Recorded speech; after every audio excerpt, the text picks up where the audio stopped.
Welcome into another off-season edition of Daily Faceoff Live. We are, as always, streaming live on the DFO YouTube and a presentation of Bet365. Download the app today. Use the code NATION. Whatever the moment, it's never ordinary at Bet365. And Frank, what the hell? Were the Chicago Blackhawks the only team who knew they could do something this weekend? It was relatively quiet given all that's been percolating out there, but there's a lot to get done between now and Friday when the first pick is made, likely Matthew Schaefer to the New York Islanders. I'd expect a sizable amount of movement between now and then. I like that. Jeremiah puts in the chat that I acquired a much-needed haircut. And yes, if you watched the shows last week, it was getting pretty bad. But I'm nice. I'm trimmed up. I'm ready to go. I'm ready to talk some trades, Frank. We are going to preview the goaltending market in a little bit with our friend Carter Hutton. But the kickoff of what should be a pretty big week of moves around the NHL, I felt like it was fitting to get the creative juices flowing a little bit. So we put out the call on our Twitter. We usually do this a couple of times around deadline season and then once to kick off the offseason as well. We wanted your mock trades, you, the listener, and we got a whole bunch that I want to rip through, starting with the guy who is number one on your trade targets board, Frank. Evan is in, and he says Utah gets JJ Peterka, Buffalo gets 4th overall, and Matias Maccelli. Do you think this is in the right ballpark when it comes to value for Peterka? No, because I believe one of the teams that's put on a significant push with the Buffalo Sabres has been the Chicago Blackhawks, and I think that they've let Buffalo know that they'd be willing to talk about number 3, and it hasn't really gone anywhere. So if that's not getting it done, I don't think number 4 is. They need roster players back, and they're looking for a right shot defenseman overall as one of their overarching things. So the Sabres aren't looking for futures. They're looking for current help to end a 14-year playoff drought. So Evan, like where your head's at, the Blackhawks were thinking in a similar vein. So just not what the Sabres are thinking. If you're the Sabres, though, and again, you're getting offered a top 5 pick here from, Chicago, whoever, but you're getting offered a top 5 pick, shouldn't you just maybe take that, then dangle your own first-round pick to go get the right shot defenseman you need? And isn't that a way to maybe get the best of both worlds here? It is, but it's not going to be Maccelli for me. It's not going to be an undersized guy. So I get what you're saying, but I want someone that's going to be way more impactful if I'm doing it.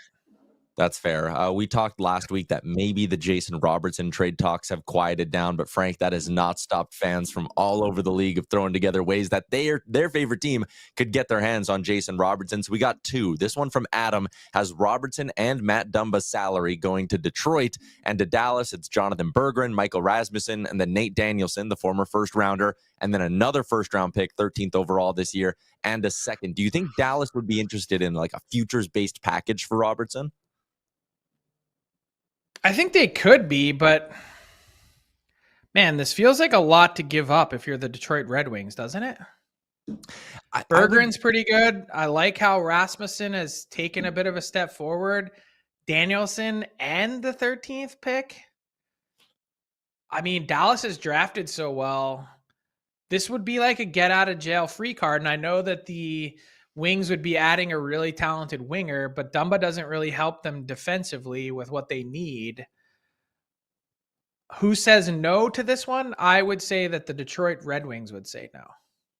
It is a lot. Like, I think once you get into the 5-piece territory for a guy who, I know he's an RFA for a few more years, but like if I'm Detroit, the only way I even take a second to think about this one is I go, oh, I need Jason Robertson signed to an 8-year extension, and I need to know what that number looks like. Because you're right, to just give up all this and cross your fingers and hope you come to a good deal with Robertson is probably a bit much. We did get some, Frank, and I love the ones that are a little crazy that make you go like, man, that would be wild if they happened. How about this Jason Robertson one? It has him going to the New York Rangers along with Leon Bichelle, Lafreniere, Braden Schneider, Brendan Ottman, a second-round pick. It's a mind-boggling one to even just try to be like, okay, where do all these values line up? Okay, so just so everyone knows, I did not get prepped with these beforehand, so this is like a true gut instinct reaction. I would say that who says no to this? Braden Schneider's good. So is Bichelle. I like Bichelle in the playoffs, but Schneider's good. Yeah, the Stars are saying no to this. Robertson's Lafreniere, I don't think ever becomes what Robertson already is. And he's already earning a similar AAV. Schneider is a really good defenseman, but we haven't even seen Bichelle scratch the surface yet for being a big, punishing, menacing threat on the back end. My guess would be that Dallas would say no to this, but it would definitely make you think because Othman's pretty good too. And a second, Money Mitch did a really good job putting this together because it's tantalizing, but I think the Stars in the end probably trade quality for quantity. My case for Dallas saying yes to this, if I had to make one, would be Lafreniere is cost controlled now for a number of years. And it's like, okay, you get that as the cap keeps shooting up if you're buying on some potential. And if the Stars, after getting Mikko Rantanen, are sitting there going, oh man, are we maybe a little bit top heavy? This helps you in that sense because you could be getting Brendan Ottman slid into your top 9, top 6 eventually. Lafreniere's in your top 6. Schneider helps on the blue line as well. Like I can see the itches that it scratches from a Stars perspective. I really do think, Frank, and Schneider also a right shot, which would help with the lefty-righty balance in Dallas. Like I think Dallas and New York could be really interesting trade partners. They could be. This one is a really interesting one. Mitch did a good job here. Yeah, he did. Someone said Johnny Lazarus says no, and that's a good point as well. Let's keep cruising along. We got a couple of who says no's to throw at you, Frank, and a handful of them involve Canadian teams. You want one that really makes you think. How about this one involving the Ottawa Senators from Gordy? The Islanders get Shane Pinto, Artem Zub, and their first-round pick in 2025. The Senators get Noah Dobson and J.G. Pajot at 25% retained. It feels like, from the Senators' perspective, this would be like a, hey, let's win now kind of move, and let's sacrifice the first and a couple of other nice pieces to get Dobson and a good vet who's familiar with the market. Yeah. I love watching you think live on these. It's great. Well, I'm also like juggling something else that when I tweeted and I've been texting with people, there's a lot to, my brain is on fire. I think the Islanders say no to this. And I think pretty easily. All right. First off, Pajot's has real positive value on the trade market right now. So why they would need to retain, I don't think makes a lot of sense. Pinto is enticing. And obviously there's the connection there, but Dobson is far and away the best player in this trade, and Pajot would be third. So it's a tough one to wrangle with from an Islander perspective. Yeah, that's fair. And the first round pick, got to remember the Sens made the playoffs. That pick's in the back half of the first round.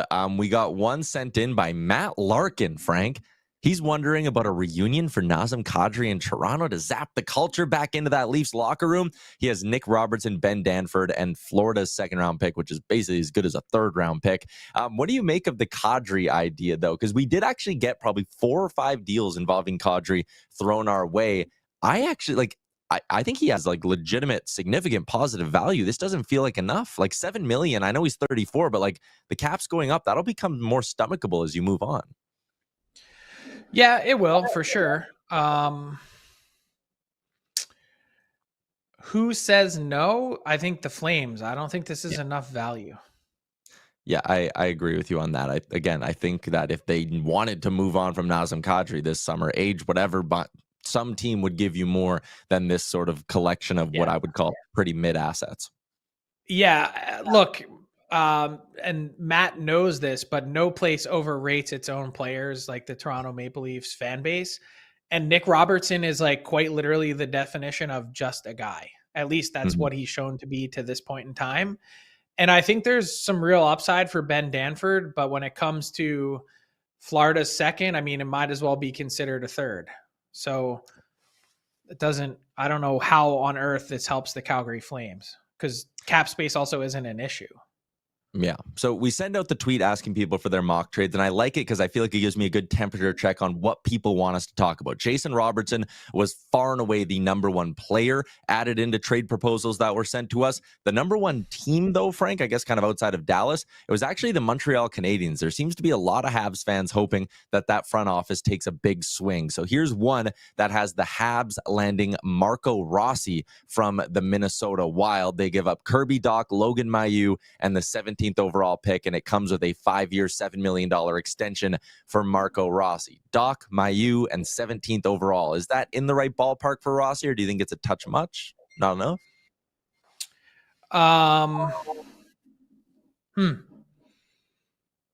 When it comes to,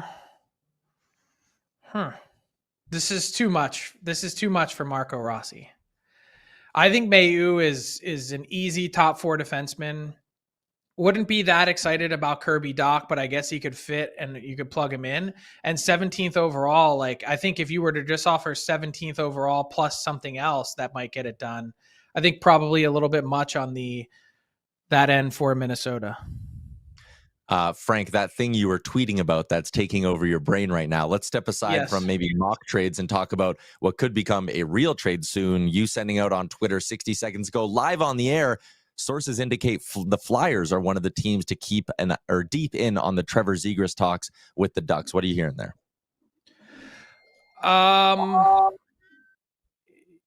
Yeah, it's a done deal. Trevor Zegras is going to the Flyers.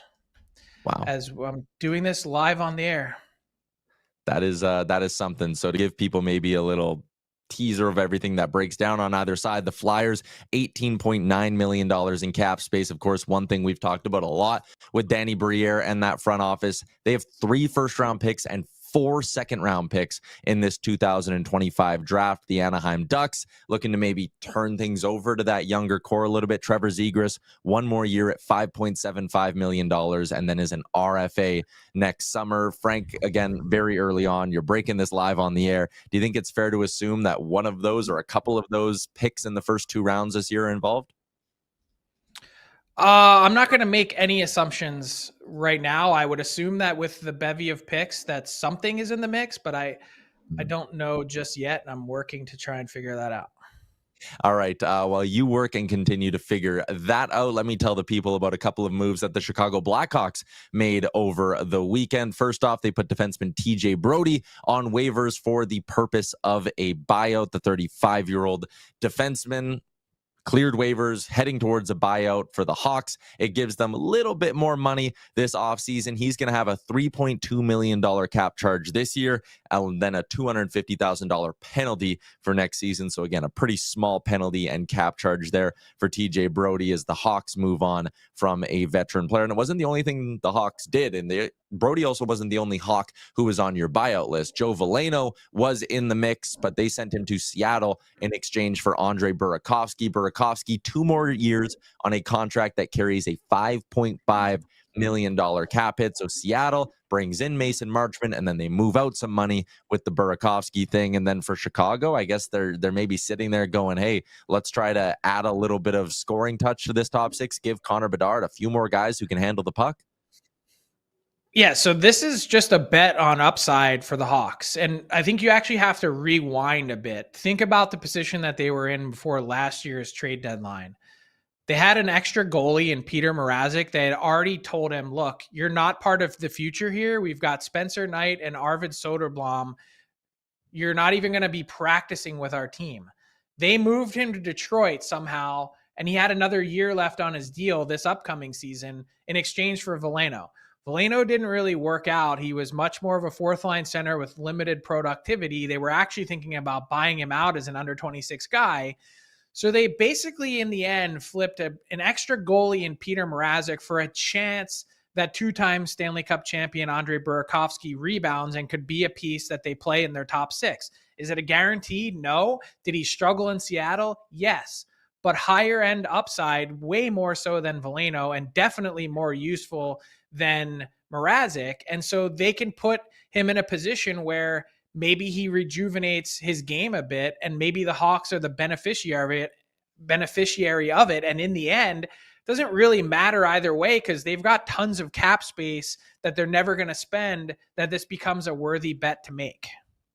Yeah, I get where you're coming from on that sense as well. And I mean, Burakovsky, listen, you're going to have him for 2 years, but maybe by the middle point of that second season, you're out of the playoffs. You keep half, you end up getting more than maybe what you would have gotten just by dangling Joe Veleno. So a worthy bet indeed. Let's keep moving along here, Frank, and talk a little bit about the goalie market. We're going to be joined by Carter Hutton in 2 seconds here, but I figured we'd maybe set the stage a little bit. And the first thing is, and Pat, I don't know if you want to flash them out. We were sent in a couple of mock trades. I think everyone kind of agrees that Edmonton's at the top of the list for teams that need goaltending. So there was one Oilers fan who sent in Thatcher Demko for, oh my God, Bo Akey, Sam O'Reilly, Victor Arvidsson, a first-round pick, like 3 premium assets for 1 more year of Thatcher Demko, which when you look back at the history of big-name goalies getting traded, you would never find one with this many assets attached to it. The other one we had was about Jordan Binnington, Frank. But as you talked about today on the DFO rundown, and this mock deal was the Oilers get Binnington, the Blues get a first-round pick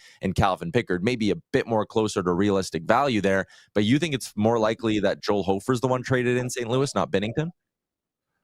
I just haven't heard Jordan Binnington's name out there at all. I think he was out there previously. There was a point in time with multiple years left on his deal, many years, that they were saying, man, this is a lot of term left and we got to figure this out. But I haven't heard that recently. And I think with the success that Binnington had at Four Nations, supporting the idea that he's a big game goalie, I just don't know that they're going to be moving him. I think they're open to offers on Hofer. They've been negotiating with his camp. At the same time, I think that the offer or the asking price has been very high when it comes to getting Joel Hofer out of St. Louis. So does that mean he'll end up transacting? Maybe not. He could certainly stay in tandem with Binnington, but I think he's one of the more intriguing names out there as a younger guy with a lot of ceiling. One more quickly before we get to Huts. You look at how thin the free agent market is. It's Jake Allen, and then it's what I would describe as a lot of mid on the market. Is that going to potentially bring prices up for guys like Gibson and Demko? Yeah, I think how thin the market is probably will impact that. And there's just question marks with both those guys, and we'll get into that with Huts. Like, basically, John Gibson has gone to a spot where and by the way, I wouldn't be shocked if John Gibson was part of this deal. The Flyers have been looking for a goalie for a while, going from Anaheim to Philly. But there's a lot to figure out. Gibson lost his starting job to Dostal. He's looking for a place to play. And with Demko, it's just the injury question. That's fair. I love the chat. Lord Raiden's in there and goes, I'm living and dying on every ding we hear from Frank Seravalli. Is that the details of the trade? But let's get to the big segment here today. It's brought to you by Budweiser. Budweiser is encouraging buds to make time for hockey, not excuses. Every goal, every win is better enjoyed with your buds. So phone a bud, text a bud, and call out their excuses for bailing on hockey. When it's hockey time, it's go time with Budweiser.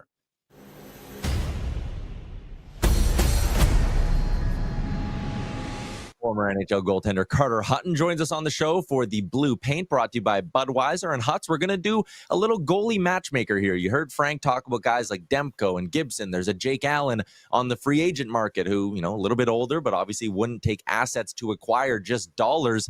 Let's start with the Edmonton Oilers, though. You knew I was going to start there. They're the number one team that everyone's pointing at and going, they need a goalie on the market. Is it free agency? Is it trade? Who do you think's the best fit for the Oilers?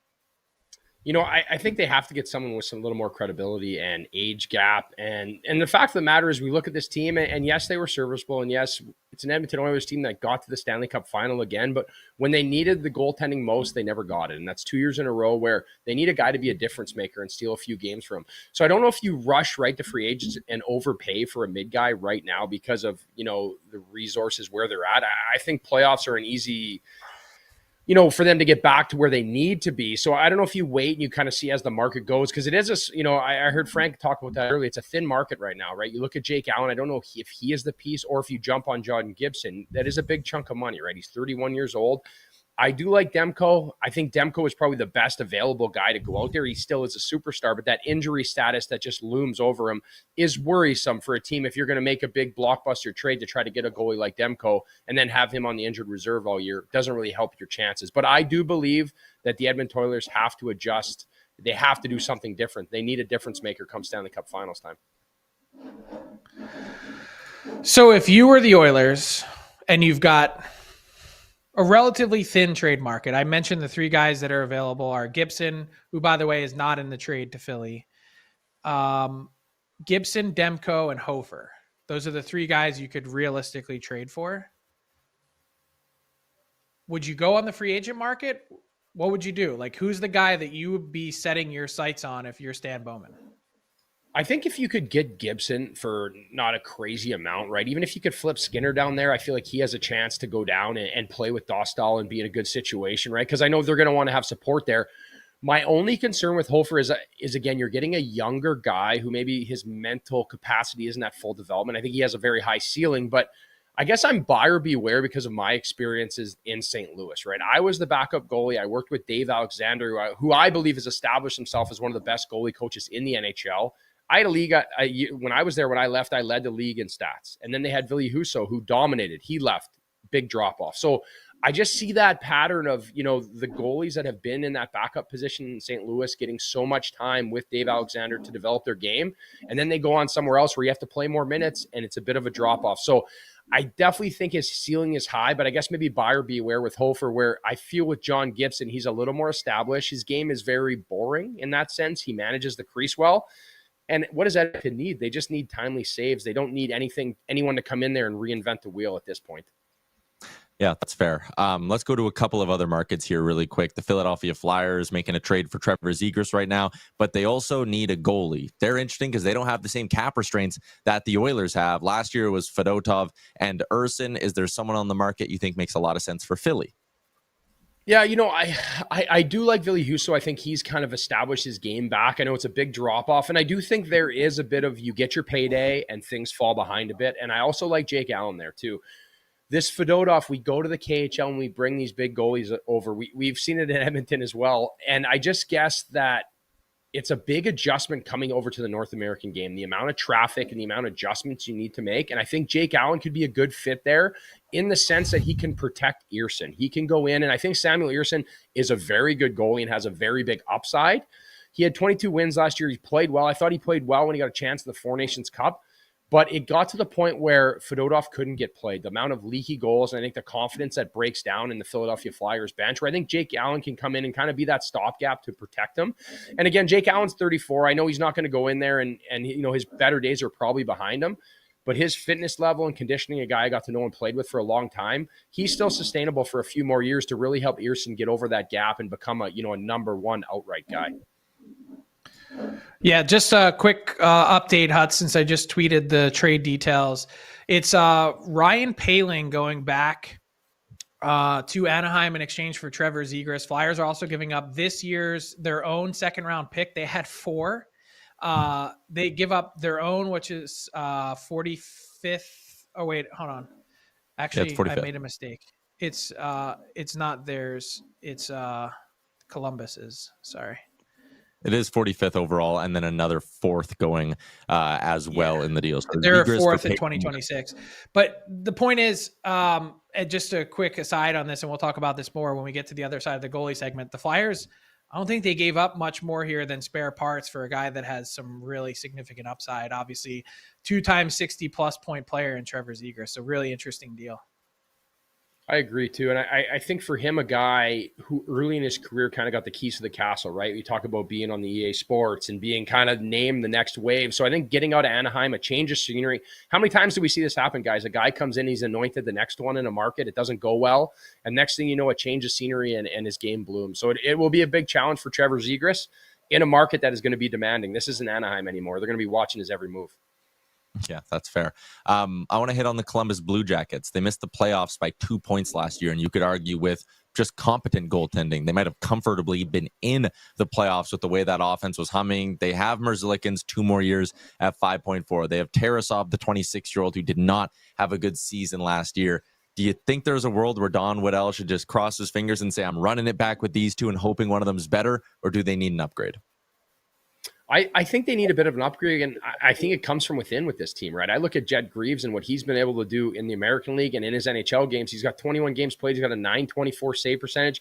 He was very good in the American League. And then I think you start to spot starts, right? See where they're at, kind of feed off of Elvis, because I do think Elvis has an upside. But again, he can be his own worst enemy with the way that he carries himself, and I guess maybe that rubs players in the market the wrong way. But that being said, Columbus is very close. I think Dean Evason has these guys playing a good brand of hockey. And I think that's the biggest staple we've seen with a younger Columbus team with how skilled they are, is the non-negotiables that he's brought in there and how they play better on the defensive side of the puck. So I'm a big fan of Jet Greaves. I think he, as an undersized guy at 6 feet, we're seeing it more and more when we see UC Saros and we see Dustin Wolf, guys coming in.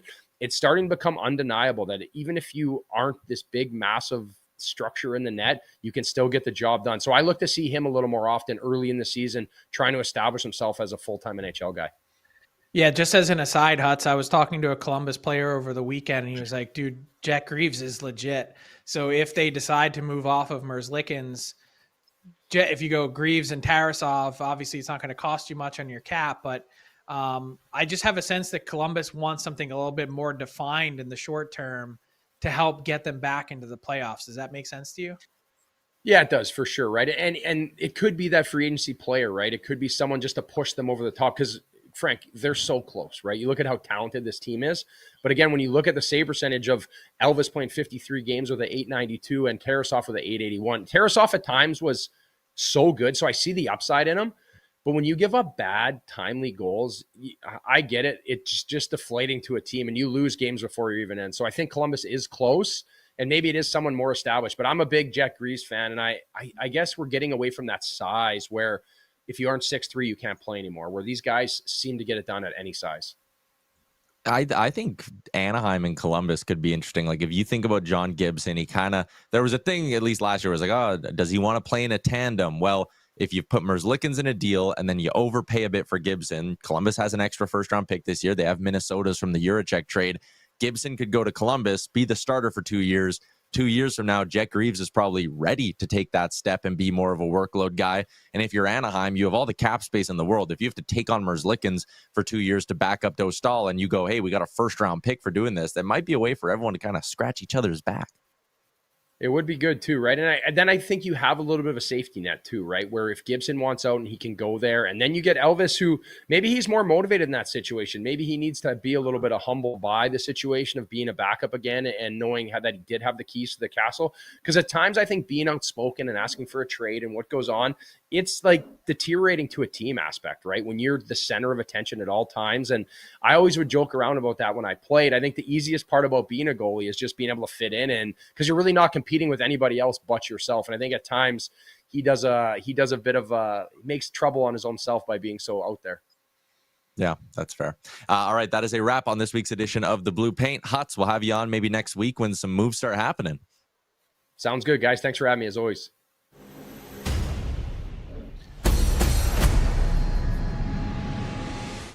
Carter Hutton, of course, going to be a part of our free agency special on July 1. Let's get to hashtag AskDFO, Frank. Everyone in the chat I was just going to say, I apologize to everyone for being a distracted mess. Trying to piece that together with like 4 to 5 different text message conversations all at once while trying to speak about who says no. You could see my brain melting down in real time. And so I apologize. But man, the Flyers, I think, just made such a big deal for Trevor Zegras. They had 4 second-round picks. They were picking 7 times in the top 64. To give up one of those, a 4th-round pick, and a forward that you could more or less pluck off the scrap heap somewhere else, to get a guy that in Zegras could be so much more than that, I think there's probably some teams, and I can tell by the messages I'm receiving from some teams, that they wish they knew that Zegras was this far down the track because they feel like they could have offered more. Yeah, and that's exactly what my Ask DFO is going to be. The chat seems to be like, wow, that's an underwhelming return for Anaheim. And based off what you said, that's true. What we forget about Zegras, I think, because he broke in early in what Hut said, he was pushed into the limelight so quickly. He's only 24. Like, he's been in the league for a while, but he's only 24. There are a lot of years for him to get this thing on track and become a 60, 70 point guy. Yeah, I mean, look, he has to add dimensions to his game. He doesn't have them, which is why Anaheim was willing to give up on him. And I also don't know if it was ever going to happen in Anaheim. Like, I agree that the time at some point was to move him, but for this return, like, I can't see what the incentive is to do it right now, unless you have something up your sleeve that you're like, man, I know we're landing another guy in the next 8 days or 8 minutes. I don't get the incentive to pull the trigger right now. I think he needed a change of scenery. I think the last few years, particularly under Greg Cronin, were especially difficult for him. And I feel like he had at times fallen a bit out of love with the game, just watching him. But man, what a talented player that could be something so much more. Yeah. Let's keep cruising along as we wrap up the show. Let's get to our daily bets for Bet365. Download the app today. Use the code NATION, whatever the moment, whatever your bet. It's never ordinary at Bet365. We talked last week about the Calder. Well, how about the early on Hart Trophy odds? Connor McDavid leads the way at plus 200. It then goes McKinnon and Kucherov, Kaprizov, who was the clubhouse leader around Christmas time before he got hurt, Draisaitl, Hellebuck. I kind of like Austin Matthews in this one, though. I feel like if Marner leaves, Austin Matthews may be coming into a fully healthy year. There could be the narrative, if he has another really strong season, that, hey, even without Marner there, Austin Matthews still put together a great year. He stepped up and took hold of this Leafs team. I think in terms of value, Matthews being 7th on the board is a little bit too low. But let's wrap up the show, Frank. A little bit of garbage time. Always love giving some love to our boy Paul Paduti at dailyfaceoff.com, who took a look at the 2025 Hall of Fame class. Frank, that news is going to come down, I believe, in the next day or so here. But the first timers are really interesting in this class. You got Joe Thornton, Zdeno Chara, and Duncan Keith. All three of those guys feel like they should be right on in first attempt. I agree. I would say that a lot of these players are sort of foregone conclusions, slam dunks. And Paul is always right on it. So when he says 5 first ballot players for the first time ever, he knows what he's talking about. So it is a stacked class. Unfortunately, what that means is that if it is that way, that we're really not going to see any room at all for, any of these guys that have been lingering for a while to get in. The 4 players would be chewed up. That leaves room for a builder or 2. But that's sometimes the way these classes work, which is why the Hall of Fame discussion gets really interesting in general. So if you haven't been following Paul's work, give him a follow at Adjusted Hockey. He's so good at what he does, and he makes everything super easy to understand and explainable as he puts everyone on a level life surface. And I'm excited to see who gets the call to the Hall tomorrow afternoon. Is when they will make the announcement, as the Hall of Fame selection committee gathers today in Toronto for the first time in 2025. Yeah, Carey Price, Brianna Decker would be the other 2 first-timers that Paul has predicted for his class of 2025. Frank, you get back to breaking trades. I'll get back to, I don't know, nothing, I guess. But we're going to keep breaking things down tomorrow on the show. Everybody in the YouTube, you were great. Appreciate the mock trades, and Carter Hutton for popping on as well. We'll see you all back right here tomorrow, noon Eastern.